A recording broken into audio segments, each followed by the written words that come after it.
Genetic factors may explain part of the inter-individual variability in hypnotizability. A new avenue that may provide more comprehensive understanding of the phenotypic effects of genetic variations is the study of gene-trait interaction. In this study, the authors investigate the relationship of the dopamine-related COMT to hypnotizability by taking individual differences in executive attention into account.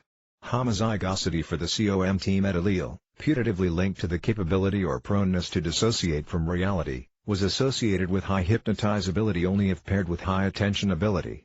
The finding can be integrated into hypnosis theory and represents a case of gene-trait interaction, suggesting that investigating the effects of a gene in the context of relevant psychological traits may further elucidate gene-brain behavior relationships.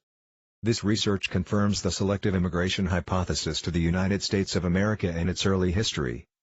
Max Sirius, proposed in my video titled Occult America, Apophenia, Bipolar Disorder. How High Dopamine Created the World's Oldest Democracy, and which I further explored in the video titled Dopamine Gives Humans Social Edge Over Apes. COMT met unique to humans and most common in Europeans.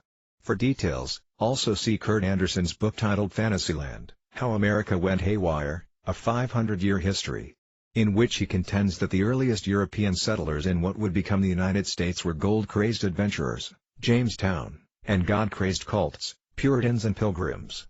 Part 1 of the book covers iconoclastic religious figures such as Anne Hutchinson, Roger Williams, John Wesley, George Whitefield, and Jonathan Edwards, and events such as the Salem witch trials and the First Great Awakening.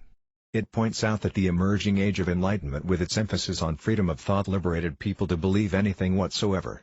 The 19th century saw a mythologizing of the country's founding and founders, and a proliferation of religious sects including Henley and the Shakers, Joseph Smith and the Mormons, Mary Baker Eddy, and Christian Science.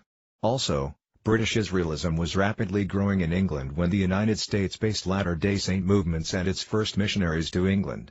British Israelist ideas clearly influenced Mormon thought by the 1850s, and by the 1870s, Mormon periodicals published in Britain were citing British Israelist proponents to promote the belief that most Mormons were of Anglo-Saxon and Israelite descent, concepts that would subsequently be synthesized into general Mormon discourse.